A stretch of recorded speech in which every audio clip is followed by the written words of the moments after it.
Listen to the 48 Hours podcast for shocking murder cases and compelling real-life dramas from one of television's most watched true crime shows.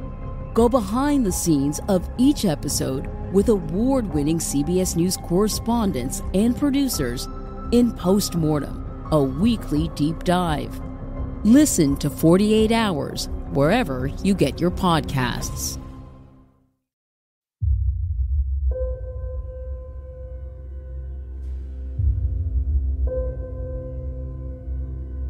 Você sabe o que é o mal? Existe uma imensa variedade de visões de mundo entre diversas religiões, crenças, ideologias, ideários que existem ao redor do mundo. E é claro que entre o Ocidente e o que é chamado de Oriente, existe uma grande diferença. Na cultura de vários países da Ásia, a religião não se estabelece como uma teoria de vida voltada ao benefício humano, e ao invés disso ela se desdobra a partir de um ser humano, lançando luz sobre as suas preocupações e o significado da sua própria existência, e não um debate o que é bem e o que é mal, né? Dentro do hinduísmo e do budismo, os demônios são uma espécie de manifestação da psique humana, espelhando um pouco das suas aspirações desviadas, enquanto personificam os misteriosos poderes da natureza. O próprio mal não é retratado como uma espécie de negação, mas como uma força ativa que desafia a jornada do homem em direção à sua própria libertação. E eles representam o ponto de origem da humanidade e de todas as coisas no mundo. A abordagem desses espíritos malignos como uma faceta integral da religião revela que, apesar de seu envolvimento com o divino, a religião é, em última instância, uma manifestação humana, e são desses demônios, ou será que podemos chamá-los de outra coisa, que falaremos um pouquinho hoje, nesse caso, sobre Pichacha e diversos demônios dentro de várias culturas asiáticas, mas focado também na Índia. E a gente vai explicar mais sobre isso logo depois da vinheta, e a gente já volta.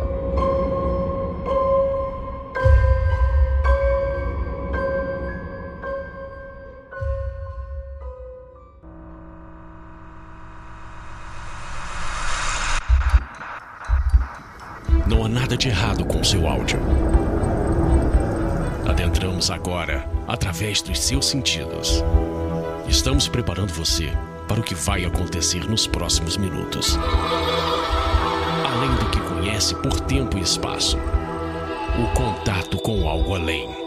Não conte para ninguém e nunca olhe para trás, pois este é Mundo Freak Confidencial.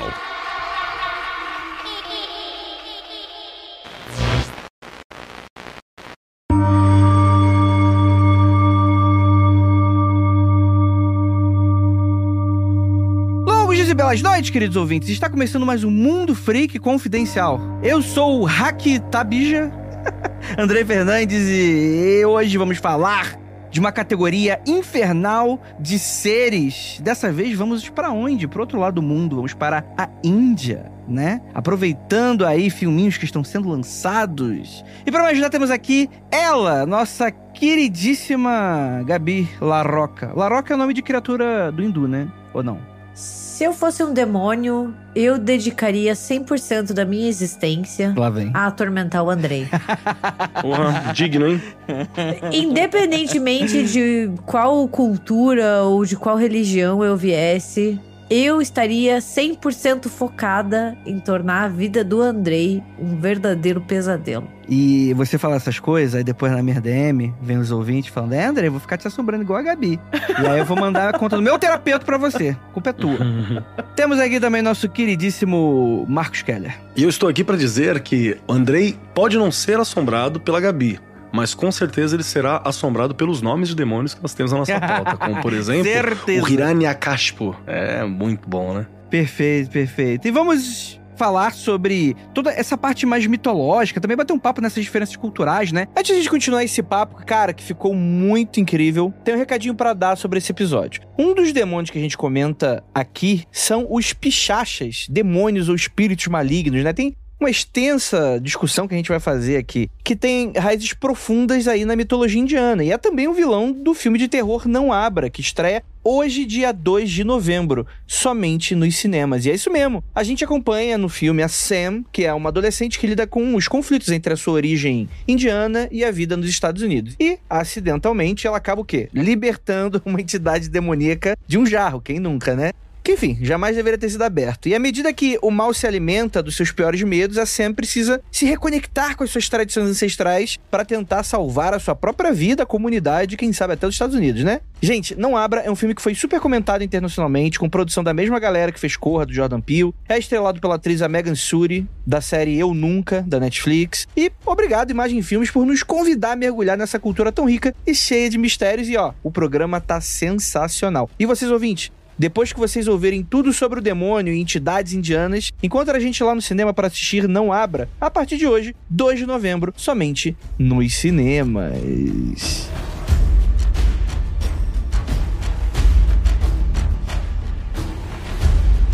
E antes da gente passar pro recadinho, apenas um pequeno aviso. Está saindo essa semana o Ruído. Nosso especial de ficção. Nos ajude a divulgar, dar RT, curtida, comentar. E aí, qual é a sua teoria? Se você está escutando esse programa no dia de lançamento, estamos para lançar o último episódio e eu quero muito seu feedback. Então é isso.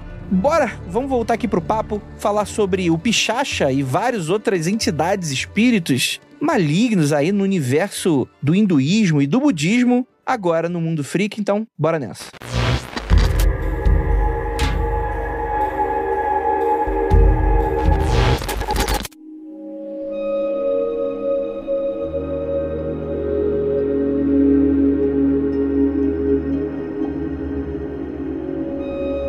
Galera, Índia, um país pequeno, simples de se entender, com religiões que não têm milhares de divindades, né?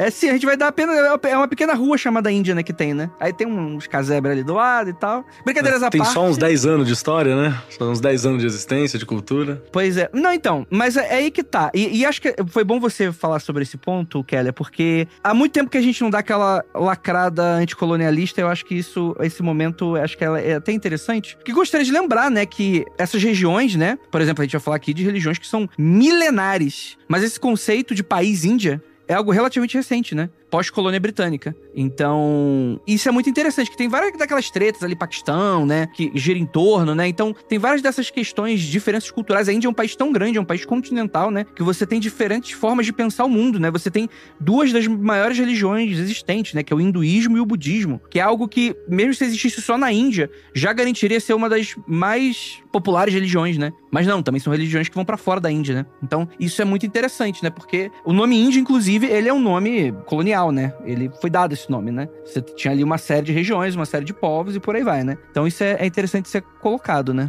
Você vai passar a palavra pra alguém? Eu vou passar a palavra pra você. Estou falando corretamente, professor de história? Eu achei que ele tava falando com o Keller, inclusive. É, não. Tem dois historiadores, né? Então fica meio difícil. Mas sim, cara, você tem razão. Estudar a história... Não dá pra você estudar a história de alguns locais do mundo sem pensar no Império Britânico e a Rainha Vitória.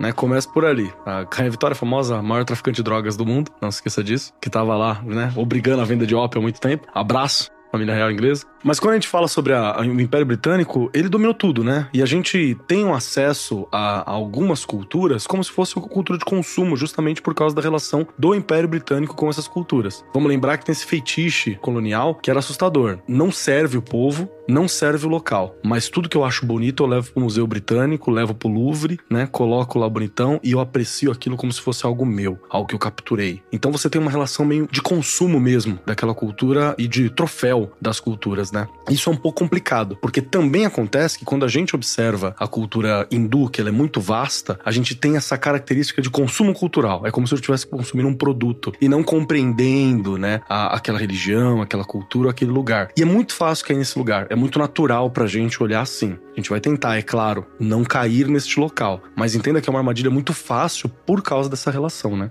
Sem contar que a gente tem toda uma relação construída a partir desse viés colonial que cria para essas regiões e para suas religiões e culturas uma imagem de exótico, entre muitas aspas, que é uma ideia de uma coisa atraente, que é muito diferente, sabe? Então, essa troca, né, que o Keller até falou de você pegar algo que você acha bonito e levar para o museu e tratar como uma conquista, também tem muito essa coisa do exótico, de você olhar para esse outro como se ele fosse algo muito diferente e muito místico, sabe? E eu acho que isso permeia muito quando a gente fala de hinduísmo e budismo pelo nosso olhar, né? Que é um olhar que já tá condicionado a ter esses preconceitos, diga-se de passagem. Totalmente contaminado, né? Isso é interessante porque é legal porque, tipo assim, tem algumas pessoas que acham que, por exemplo, o hinduísmo e o budismo estão muito presentes na cultura esotérica ocidental, né?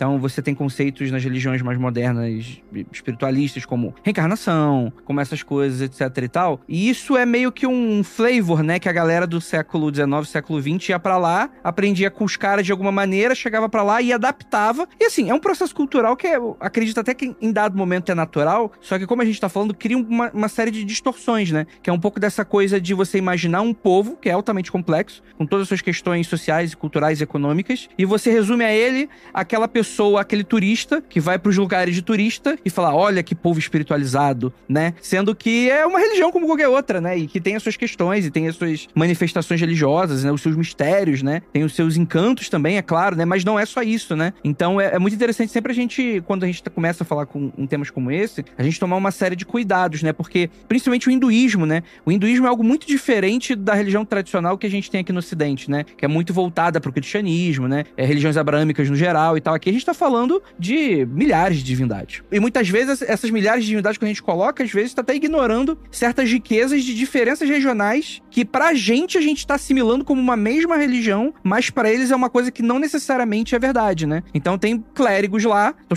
falando clérigo apenas de maneira genérica, né? Que cultuam uma única divindade, de um panteão enorme, né? Então tem toda uma série de riquezas que é muito difícil da gente entender quando a gente tá de fora, né? Eu queria só trazer algumas informações assim, em linhas gerais mesmo, por ser uma cultura distante de muitas pessoas, né, do que a gente olha hoje. Ou ser consumido aqui como se fosse só uma cultura estética. Então, tipo, maravilhoso ter, né, uma calça saruel, uma mandala na parede e um quadro do Ganesha, né, uma estatuazinha do Ganesha. Então, a gente, às vezes, tem muito esse consumo como se fosse uma questão estética, mas não se entende a profundidade do que a gente tá falando. Então, só pra sacar, a ideia de Índia que a gente tem hoje realmente é uma ideia moderna, né, ela é construída ali na década de 50, 47, eu acho, que é com o fim da Índia britânica, 1947, que é todo aquele processo que o Gandhi, não sozinho, junto com ele tá o Ali Jinnah, que é Muhammad Ali Jinnah, que é outro pessoa que estava ali na Índia britânica, e que o Ali Jinnah vai acabar fundando o Paquistão, enquanto o Gandhi faz parte da fundação da Índia. Por que tem essa divisão? Por causa de religião, né? O Paquistão, ele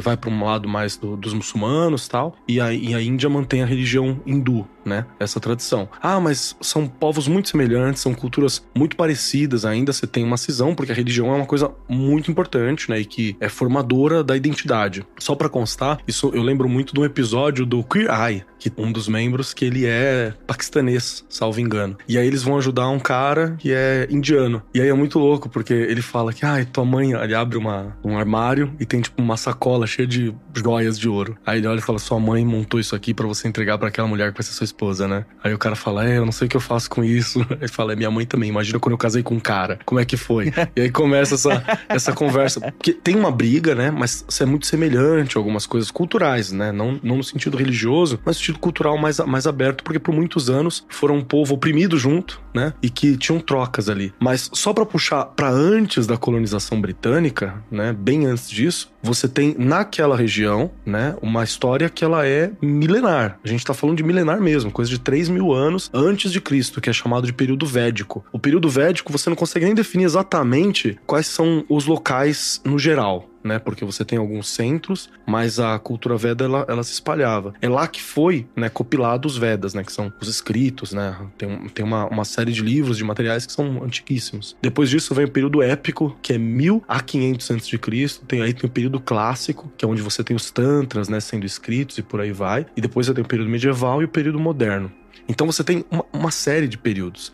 Por isso, talvez, que tenha, sei lá, 3.000 deuses, né? Sei lá quantos milhares de deuses. Porque a gente tá falando de um período muito longo e de uma cultura que se desenvolveu, se ramificou, se dividiu, se juntou, entre outras questões daquele local. E vamos lembrar até que existem estudos linguísticos que falam que muito provavelmente os Roma, né, os ciganos, eles têm um ancestral em comum com os povos hindus daquele local, através da língua, se percebeu, né? Que o romani, a língua românica, a língua cigana, tem um eixo linguístico que você pode aproximar do rolê período dos Vedas, assim. Então é uma cultura que se ramificou demais e se modificou demais. Então são coisas muito confusas que a gente não vai conseguir também tratar num podcast de alguns minutos, né? Mas entender essa grandiosidade é importante e tem que ser porque é respeitoso também, né? E eu acho que é interessante porque eu acho que a grande lógica desse podcast é a gente entender um pouco dessa figura do mal dentro de toda essa questão mais hinduísta, né? Que são essas presenças. A gente fez um grande compilado de que seriam figuras demoníacas, né? Numa má tradução nossa, nesse sentido. E é interessante notar que já começa daí um pouco dessa diferenciação, né? Aqui, por exemplo, pra gente, né? O diabo muitas vezes é tratado como uma espécie de renúncia de Deus.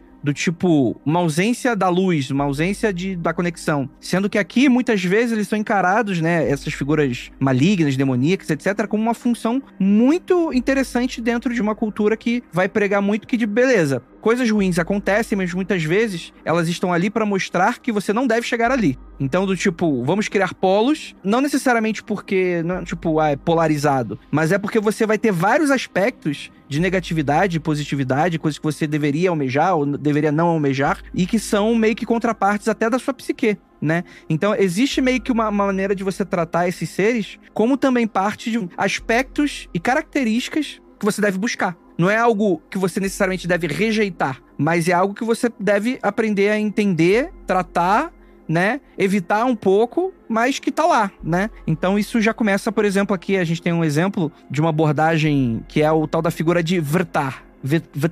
Agora vamos pro meu hindu aqui agora. Já começa com perdão, né? Desculpa pelo vacilo. Vrtar, que é o dragão demoníaco primordial e personificação da seca do épico Ramayana, né? E é interessante que os Vedas e Trântaras, etc e tal, muitos deles são muito dessa coisa das histórias épicas, né? Que são os deuses e heróis em um embate, né, daquela maneira bem cosmogônica, né, bem escatológica, de início de mundo, Gênesis e fim de mundo, né, aquela coisa de Shiva, por exemplo, da destruição, né, mas Shiva como uma destruição que é necessária para a construção de algo novo, né, não uma destruição do mal, né, como um dos exemplos de que é um pouco mais complexo do que uma figura bem e mal, né, mas eu achei muito interessante essa figura desse dragão, né, como uma espécie de figura maior, né, acho que não dá para ser encarado parecido com o diabo, mas é algo muito interessante, né? Quanto mais distante a gente vai indo, as coisas vão ficando cada vez mais épicas, né? Parece aqueles jogos lá de videogame, né? God of War, né? É muito interessante isso, né? É o, como que chama lá do Senhor dos Anéis? O Velho Testamento dele? É o Silmarillion. É o Silmarillion, né?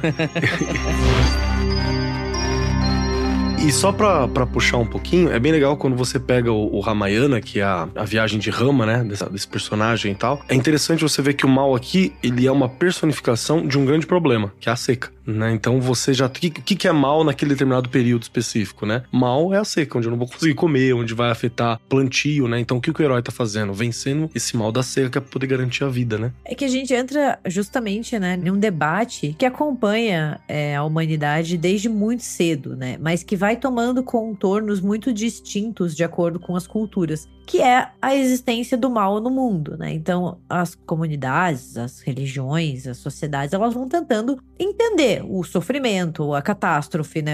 A seca, por que essas coisas acontecem. E para isso vão sendo criadas explicações, e geralmente muito acompanhadas pelas religiões, né? Que tentam interpretar diferentes histórias. E o mal, né, como a gente conhece hoje, né, do nosso ponto de vista, de onde a gente tá gravando, ele é muito permeado por uma tradição judaico-cristã, né, que é essa polarização entre bem e mal, e que tenta explicar o mal no mundo a partir de um viés de um único Deus, né? Então tem muito disso. Só que para muitas outras culturas, o mal, ele não tem nada a ver com um único Deus, ele não tem nada a ver com essa questão monoteísta, porque ele é visto como uma força, né? Uma força cósmica, que ela existe. Então, isso acaba até desmontando muito a ideia que a gente tem, às vezes, de bem e de mal, porque a gente já pensa em mal como o diabo, né? Até o Andrei falou ali, se a gente podia interpretar ou ver como um diabo, mas porque o diabo é uma criação muito cristã, assim, né? Então, tipo,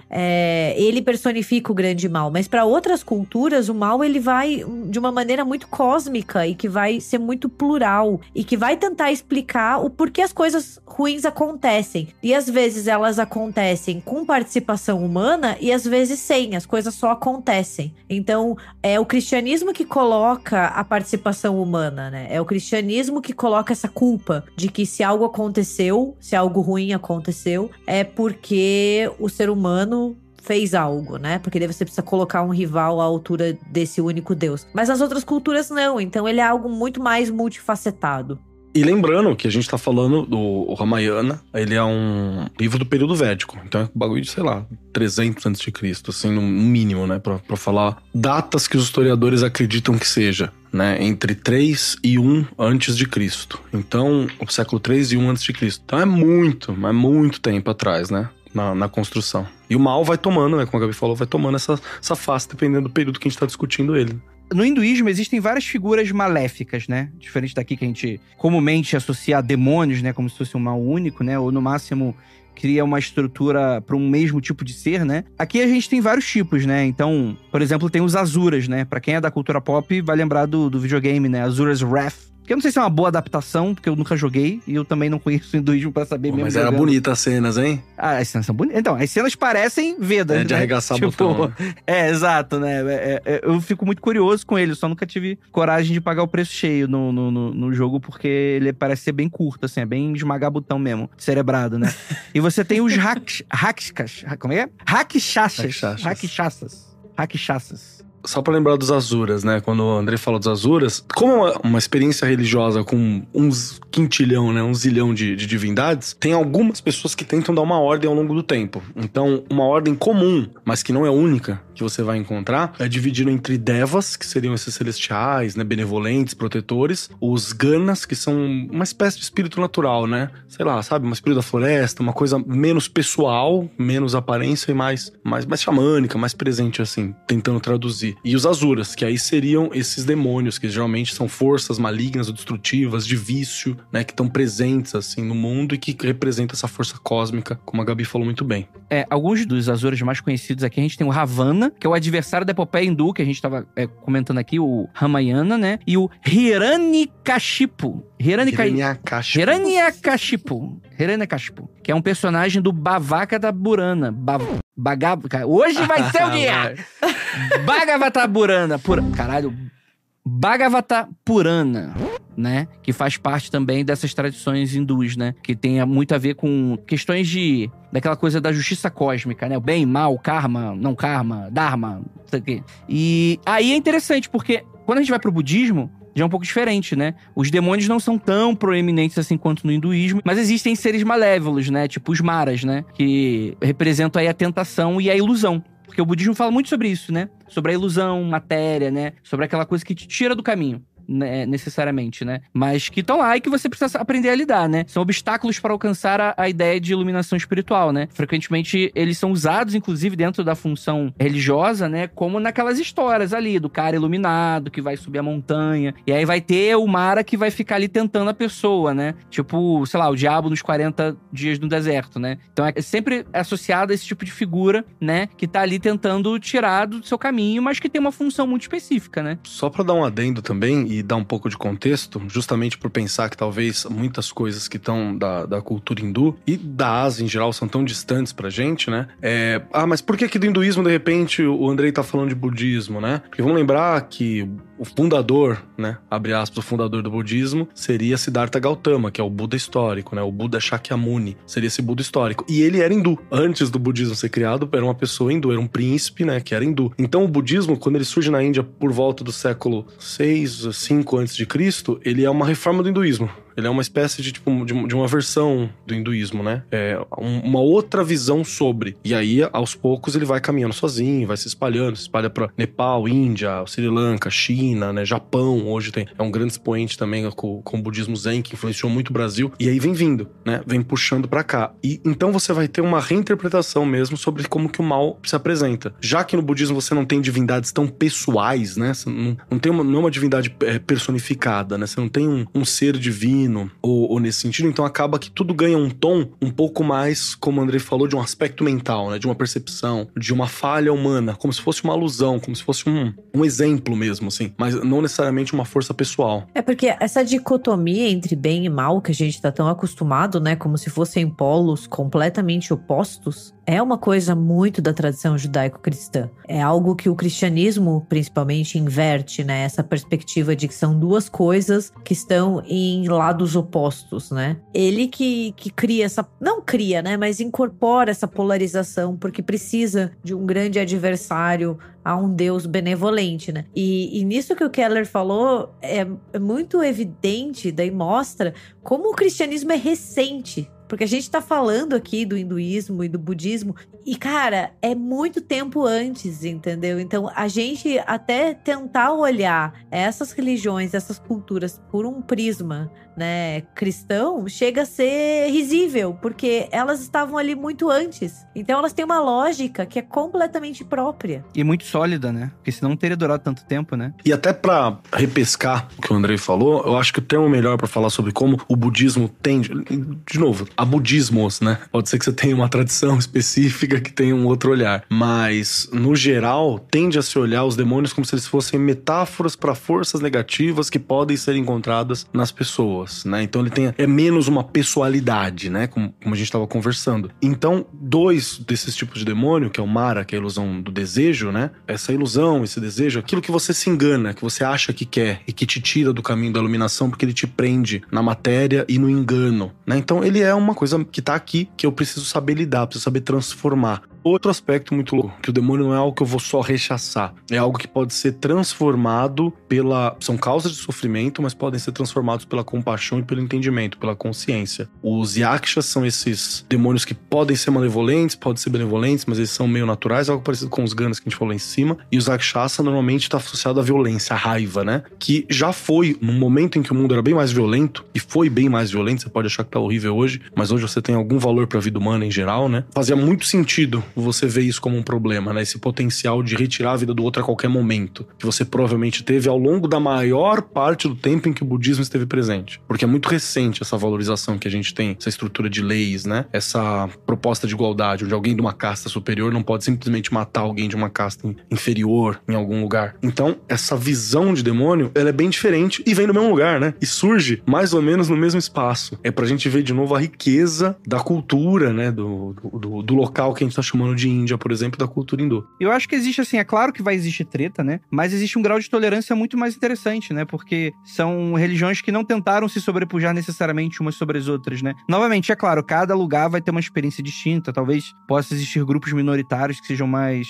problemáticos, mas não existiu essa vontade de você unificar tudo na mesma bandeira necessariamente, né? É quase como uma parada de você, aqueles caras fazem uma parada nesse sentido, mas eu acredito mais nessa coisa. Ou às vezes até aquele cara meio médio que vai meio que rezar para os dois lados, saca? Tipo, porque é normal, né? É algo que a gente perdeu aqui no Ocidente, né? Os romanos, eles tinham muito desse tipo de prática, né? De você conquistar os locais e você assumia para si aquelas divindades, né? E associava isso à parada, Roma é tão foda que os deuses das outros povos estão servindo agora a gente, né? Então, não era ruim ou mal visto você estar com outros deuses, assim, do altar dentro da sua casa, né? Pelo contrário, às vezes os próprios romanos, eles se colocavam nessa situação, né? Então, é bem interessante essa perspectiva, né? Só para trazer mais uma alusão, né? Uma informação, assim, sobre um país asiático. Eu tava vendo uma professora de japonês, né? Não é porque eu tava estudando japonês com mais afinco. Uma professora de japonês falando sobre como que funciona essa experiência religiosa no Japão, né? Pra pessoas médias, assim, pessoas comuns no geral, né? Sem especificar. Que no Japão, normalmente, quando você nasce, você é batizado dentro do shintoísmo. Então você tem uma espécie de batismo, de apresentação que é shintoísta. Quando você casa, se casa em igreja católica. Então você casa dentro do rito católico. E quando morre, se faz o rito budista.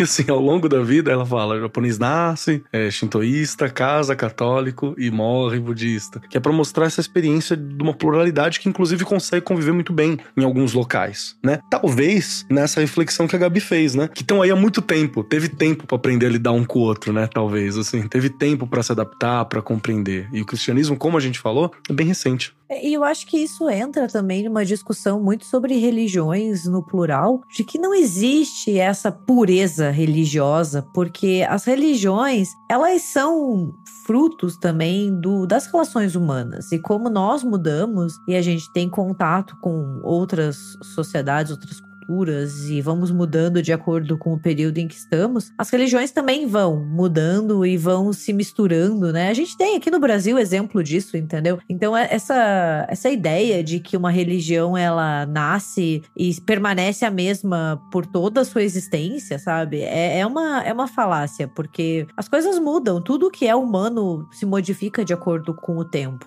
Eu acho que a ideia é a gente também navegar um pouco, não necessariamente com essa questão de moralidade, né? Entender. Eu acho que muito parte do processo histórico, né? E muitas vezes de ciências humanas é você tentar enxergar isso dessa maneira, um certo distanciamento, justamente para você não haver essa contaminação como houveram muitas vezes séculos atrás, né? De maneira mal interpretar esse tipo de outras tradições, né? Entender como inferior, superior, mais ou menos violenta, né? Isso são termos que na mesa do bar permite-se, né? Às vezes até um pouco no podcast, né? A gente dá um pouco da nossa opinião aqui, mas de fato dentro da questão da ciência humana é entender isso como manifestações que são assim mesmo, né? E é isso. Não tem muito o que fazer, né? Tem esse distanciamento, né?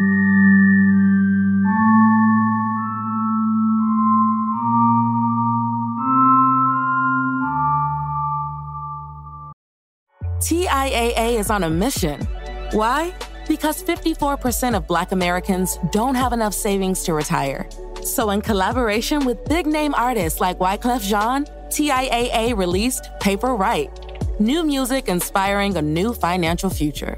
With 100% of streaming sales going to a nonprofit that teaches students how to invest. Stream Paper Right now and help close the gap.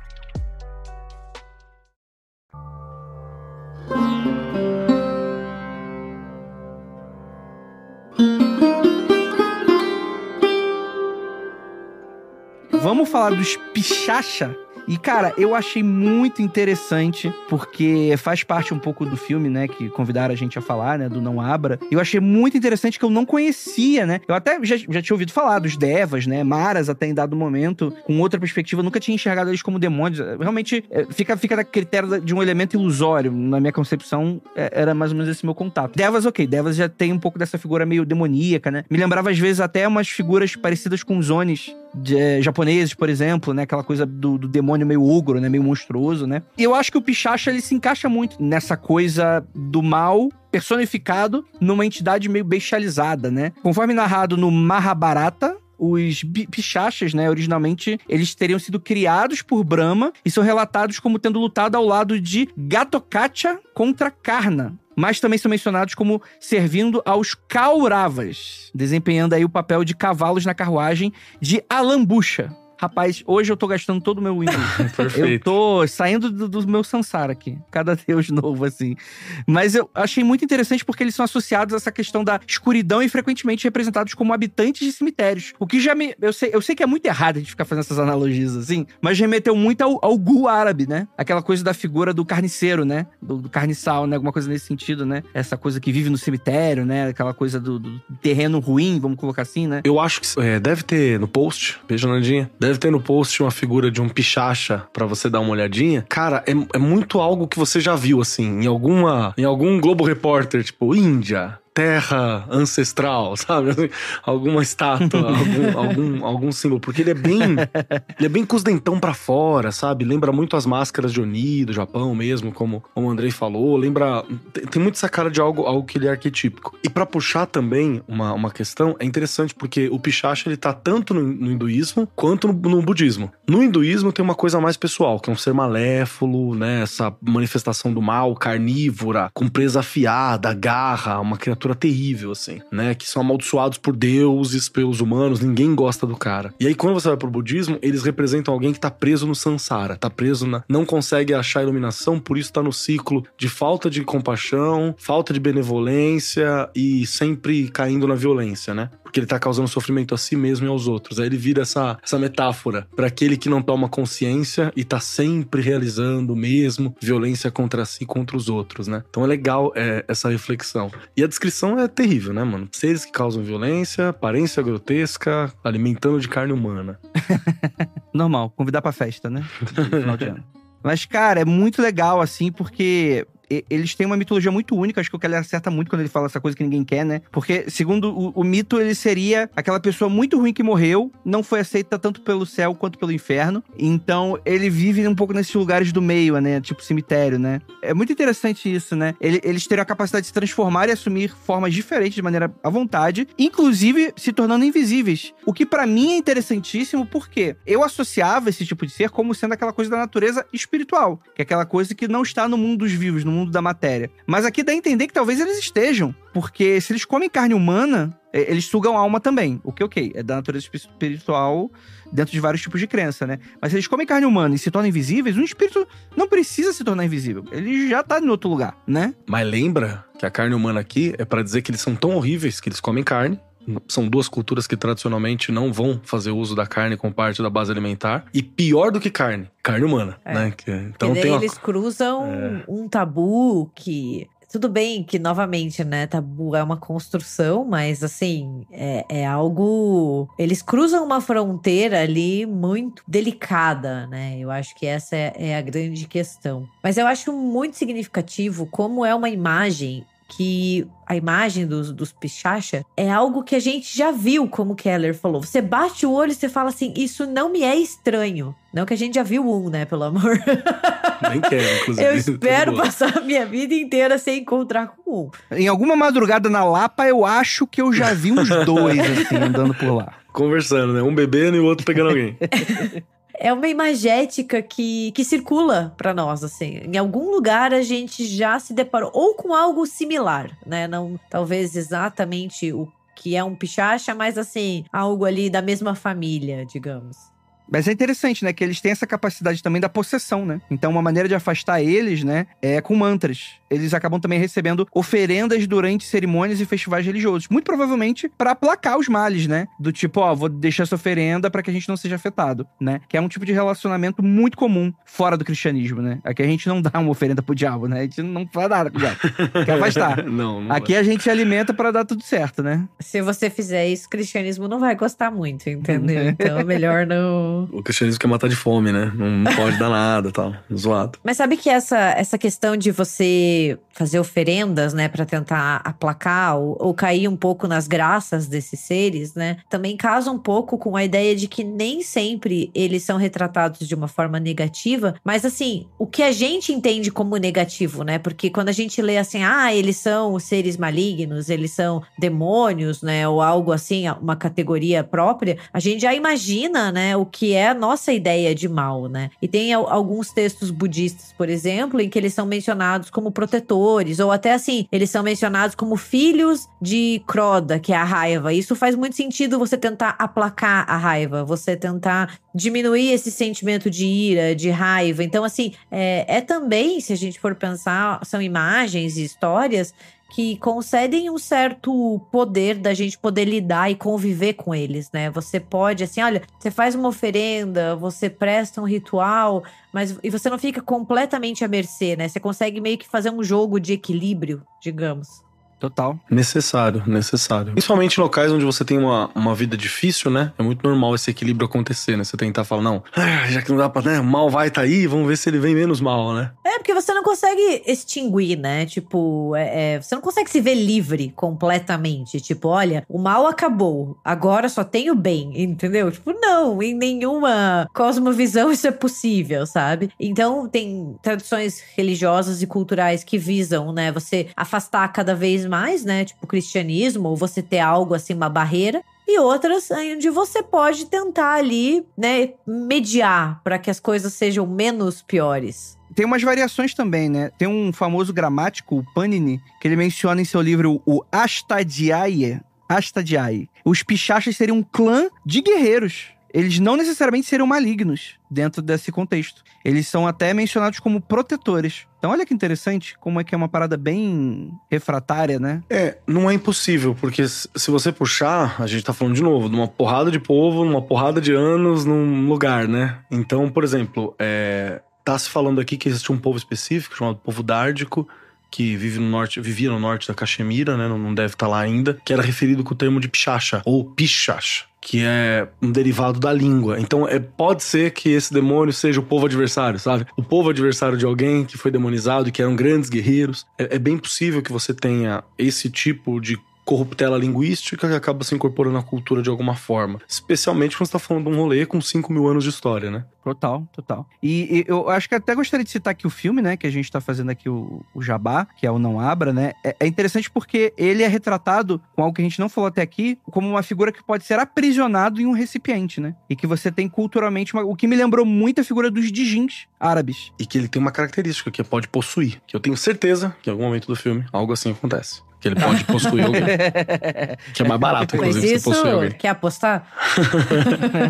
Vamos apostar, 30, casado no chão agora. Mas isso mostra também o que a gente estava falando, de você conseguir, de certa forma, mediar, né? Assim, claro, contornar, digamos, a presença desse ser, né? É claro que no filme você tem que ter ali a própria ideia de que em algum momento ele vai dar algum jeito de sair, senão a gente não teria filme também, né? E a gente quer ver o que tá acontecendo. Mas sabe uma coisa que me chamou bastante atenção nesse filme? É que a gente já falou sobre isso em alguns outros episódios, mas é muito interessante você ter um filme sobre possessão ou sobre demônios que saia da ótica do cristianismo, sabe? Mostrar que, tipo, outras culturas também têm essa abordagem diferenciada, mas que, tipo, também tem, né, essa representação de uma maneira que sai um pouco, né, dessa visão que a gente tá tão acostumado. Porque, querendo ou não, a gente pensa em exorcismo, a gente já pensa no exorcismo católico, né? Então, eu acho muito... E até o bem específico católico, Exato. Dentro de um filme estadunidense, que é um país predominantemente protestante, né? Olha que interessante, né? Então, é muito significativo, eu acho, a gente mostrar também essa pluralidade de como as outras religiões também podem encarar o mal, sabe? E encarar esses seres, né, que são malignos. Lembrando que é um elenco que também tem essa ascendência hindu. Eu acredito que pelo nome de boa parte do elenco são, né, hindus, né? De alguma forma. E também tem todo um rolê, né, de tipo, pra enfrentar... Será que dá pra enfrentar esse mal, esse tipo muito específico do mal, com o meu arcabouço católico? Meu arcabouço protestante? Ou eu tenho que me conectar com outro tipo de cultura? Será que se eu rezar o Pai Nosso, o Rakshasa aí vai embora, né? Será que se eu chegar lá e meter o Non Draco Sit Mihi Dux lá, né? Crusaka Sit Mihi Luz, vai afastar o Pichacha? Será que o Pichacha vai embora? Depois daquela música lançada no YouTube, essa frase pra mim não... Facilitou, esse funkão facilitou você aí pra fazer a oração de São Bento que afasta até Satanás, né? Então, vai funcionar a oração de São Bento? Não sei, afasta Satanás, mas e o Pichacha? Como é que tá? Então, exatamente, né? Mas é interessante que, tipo, tudo que a gente tá falando aqui, gente, não é spoiler do filme. Isso tá dentro da proposta, né? Como é que... Não abra, né? Tipo, alguma coisa que não devia ser aberta vai ser aberta, inclusive. Tá no trailer. Todas essas questões estão no trailer. Sim, mas mostra um pouco dessa interessância. E eu acho que também que tá óbvio no trailer. Então a gente pode falar que é um filme que ele vai focar dentro da relação de uma família hindu, né? De uma família indiana, né? Isso que é interessante, né? Como é que isso se lida? Eu até, tipo, durante o filme, sem spoiler, não vou falar exatamente o que acontece, mas eu fiquei imaginando ali no meio do filme, cara, e se eles não derem conta? E aí? Vai ficar um pichacha solto e que ninguém vai saber lidar. Só eles, tipo assim, se eles falharem, é a última barreira antes dos Estados Unidos acabar por causa de um pichacha. Sacou? Ninguém vai conseguir saber lidar com aquela porra. Vai dar estadunidense dando tiro no furacão, né? Vai ficar lá atirando no pichacha, só pra ver se resolve. Estadunidense médio, metendo bala no furacão. Exatamente.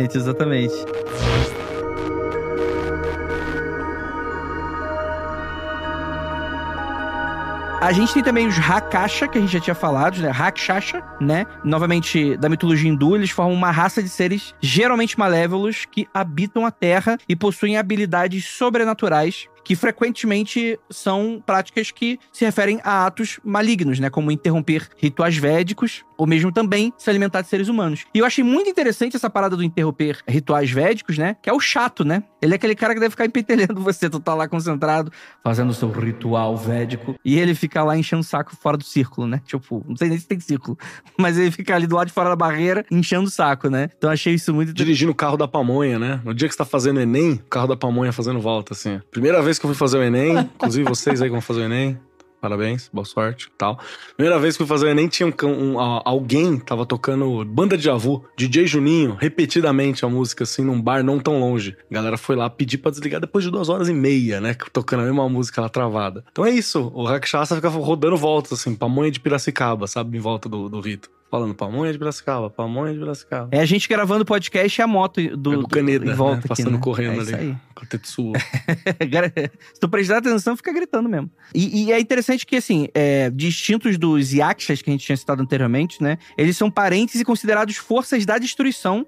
E o termo Rakshasa é também utilizado para descrever os Asuras, né? Então existe um pouco dessas variações, né? Culturais, né? Que, assim, seria essa classe de seres que como a gente tinha falado até então, né? Ambiciosos, que se opõem à benevolência dos devas, né? E nas escrituras hindus, bem como o budismo e no jainismo. E é interessante, o jainismo é uma coisa muito interessante que eu descobri por fora, assim, que existia essa religião, né? Mas parece uma versão do hinduísmo minoritária, muito interessante. Eles têm uma crença muito interessante, assim, né? Então eles também estão presentes no jainismo e eles frequentemente assumem esses papéis de antagonistas nas histórias, né? E a contraparte feminina dos Rakshasas são conhecidas como Rakshasi. Então, Rakshasi e Rakshasa. E só mais um detalhe que eu acho legal dos Rakshasas. Primeiro que aquele Ravana que a gente falou lá atrás, né? Que é o antagonista da história que a gente falou lá atrás. Ele é um Rakshasa, o antagonista da história do Ramayana, né? Que enfrenta o Rama. Ele é um Rakshasa, que é um rei demônio que tem lá, o Ravana. E tem um rolê legal que, enquanto o Pichacha há uma dificuldade, você tem que ter todo um rolê espiritual também pra mandar embora e tal, deixa-se entender que um Rakshasa pode mandar embora na porrada. Se você for forte o suficiente pra descer um senhor cacete nele, ele entende essa linguagem universal, que é a linguagem da violência, né? Então, é uma forma, porque deixa-se entender que eles podem ser derrotados com força, coragem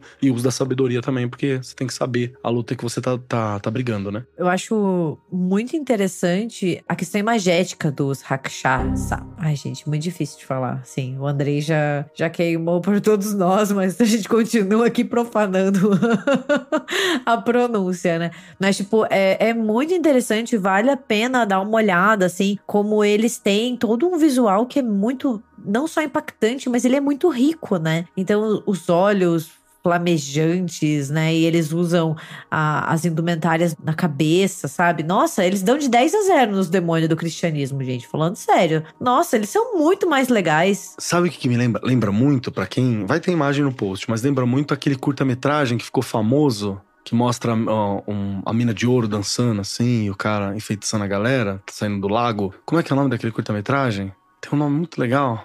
Não é um curta, é um episódio daquela série de animação da Netflix. Exatamente. Que é muito bom, assim. Mas lembra, sabe essa coisa é uma vestimenta bonita. Tô dizendo que é um bicho perigoso e bonito, né? E tem um movimento, né? A vestimenta, ela tem um certo movimento, mesmo ali na imagem, sabe? Tem, assim, uns contornos. Nossa, é uma coisa...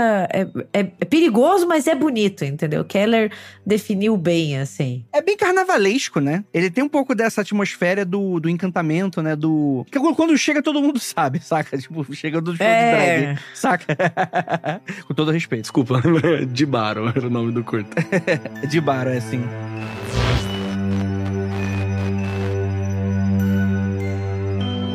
Mas o que eu mais gostei dos Rakshasas é que eles podiam voar. Cara, eu achei... Essa é uma habilidade massa, entendeu? Não, eles têm poderes mágicos.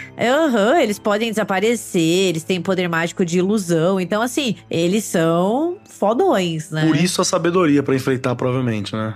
Dá pra dar porrada, mas tem que saber o que você tá fazendo. O cara tá batendo na mãe dele, achando que é o Rakshasa, porque tá usando ilusão. Então, cuidado. É porque se comer carne humana é o grande tabu, né, pro hindu que é vegetariano, vegano e tal, aqui no Brasil é bater na mãe. Bater na mãe é o grande tabu, que o cara que virou isso, que atravessou essa linha, virou bicho, foi mandado direto pro inferno, né? Não pode. É o corpo seco, né? Corpo seco. Tem. Não pode respeitar a mãe. É aquela pichação, né? Revolucionário, como é que é? É verdade. Exceto minha mamãe. Contra toda a autoridade, exceto minha mãe. Perfeito. E nesse contexto, olha que interessante, né? No Ramayana, né, que a gente tá tanto citando aqui, né, e do Mahabharata, né, os Rakshasas, eles formavam uma raça bastante numerosa, composta por vários indivíduos amorais, né? Eles tinham indivíduos bons e maus, e eles desempenhavam papéis de guerreiros de exércitos, eram conhecidos por suas habilidades mágicas e sua força e seu ilusionismo, né? E sua capacidade de mudar de forma fazia com que eles, adotando várias aparências, eles criavam ilusões que era muito difícil você descobrir se era real ou não. Então, ser enganado era muito difícil. Quer dizer, era muito fácil ser enganado por eles, né? Alguns rakshasas se tornaram famosos, né? Por serem devoradores de carne humana, né? Muito parecidos com os pichachos que a gente tinha mencionado até então. Eventualmente, também serviam como soldados comuns sob a liderança de senhores da guerra, né? O que dá o contexto que talvez até humanos. Então, talvez eles estivessem também em aliança com os humanos, né? Uma parada meio Senhor dos Anéis aqui. Achei bem interessante isso aqui.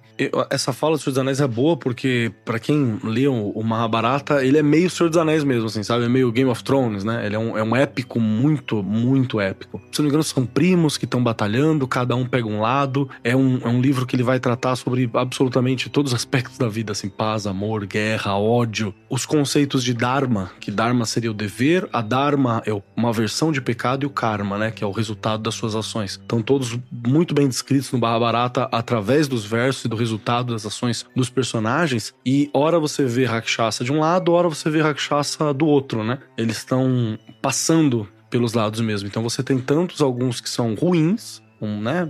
Carne ruim mesmo, bicho brabo, quanto alguns que são... honrado talvez seja forte, mas são alguns que cumprem uma outra função, né? De proteção, ou daquele personagem que você gostou mais, né? Ele tá desse lado na história. É interessante, porque fica mais tridimensional do que D&D, né? Que toda raça de orc é maligna, sabe? Fica um pouco mais tridimensional, assim, quando você pensa no papel do Rakshasa. E muito melhor que orc, né? Porque esse aqui voa, poderes mágicos, ilusões, magia, né? É muito, muito comum. Então, se eu tivesse um exército, estaria procurando aí os clãs dos Rakshasa. Com certeza, com certeza. A gente citou também aqui os Maras e tal, mas é meio que isso, né? A gente fez uma olhada geral nesses seres e eu achei... Eu teria mais medo de enfrentar esses caras aqui do que o demônio. Vou dizer... Porque o demônio, como você não tem que... Você no cristianismo, você sempre ganha. Então tem muitas histórias que você ganha do demônio. Esses caras aqui, eles são... Não, eu digo algo ainda mais difícil. Mais difícil. Porque você consegue mandar embora muitos desses que são ruins aqui, desses abre aspas, né, demônios, hindus e budistas que a gente tá citando, você só manda embora recitando o sutra, o mantra, né, ali, a fala. Olha a dificuldade que a gente tá pra falar Mahabharata, né? Olha a dificuldade que a gente tá pra falar Rakshasa. Meu amigo...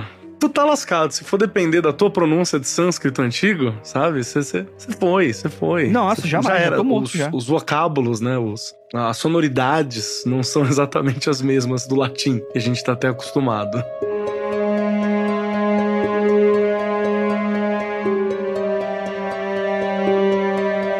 É isso.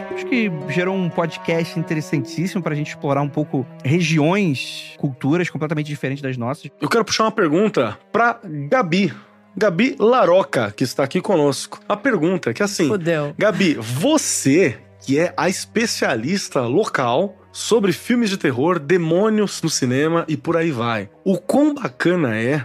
Independente, não tô nem falando de discutindo qualidade, né? Tô discutindo conceito mesmo. O quão bacana é a gente ter uma outra cultura sendo explorada como figura desse mal, que é tão, às vezes, distante pra gente conceber.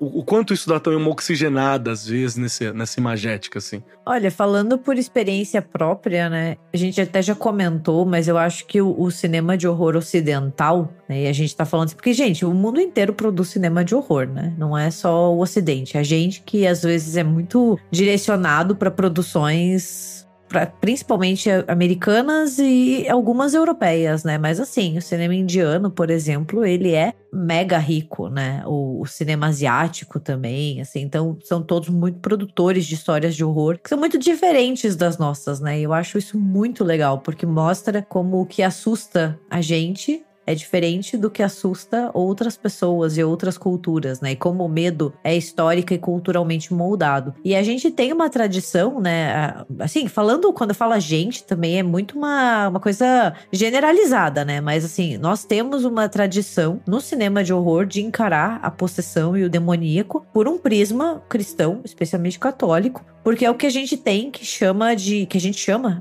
frequentemente de tecnologia da salvação, né? Porque o catolicismo, como ele tem essas imagéticas muito conhecidas, né? A cruz, o padre, toda a indumentária, a gente meio que já associa, né? Demônio, possessão, catolicismo, porque tem uma relação imagética. E ver que existem diferentes formas, digamos, de você ter possessão, de você ter demônio, e abordar essas religiões, nem que sejam pinceladas, porque como a gente viu no podcast, né? O filme não vai conseguir abordar na sua totalidade, porque senão não ia ser um filme, né? Ia ser uma tese. Uma tese de doutorado de 5.000 páginas que ainda ia faltar coisa, né? Mas só você dar essa pincelada e mostrar como diferentes culturas e religiões podem abordar o mal por diferentes prismas, eu acho isso muito interessante. É tipo o Junji Ito, né? Que faz uma coisa bizarra, assim, do cotidiano e que é tão distinto pra gente, né? Tão de fora pra gente que acaba ficando mais horripilante, né? Porque a gente não tá nem entendendo. Eu acho que isso exemplifica muito como os medos, eles variam de acordo com as matrizes culturais em que a gente está inserido, né? Toda essa conversa que a gente estava tendo sobre o Não Abra e sobre os demônios, né, da Índia, e eu acho que isso é muito nítido de como existem várias formas de você horrorizar e diferentes formas de você causar medo, né?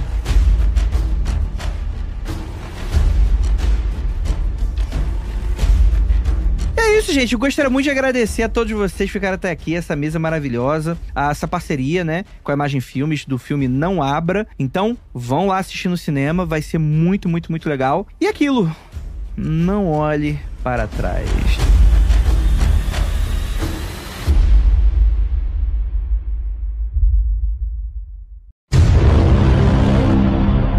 Era demônio? A gente vai debater logo. Eu tenho apenas um pequeno recadinho para falar para você, que é o seguinte. Então vamos lá, galera. Gostei muito dos recadinhos. Gostou dos recadinhos? Muito curtos, assim, mas tipo, foram direto ao ponto. Não tocou minha alma, é quase poesia, né? Obrigado. Elogio vindo de você é realmente uma raridade. Vamos... Vamos lá. Galera, Índia. Um país pequeno, simples de se entender, com religiões... Este programa foi produzido por Paratopia Podcast Storytelling.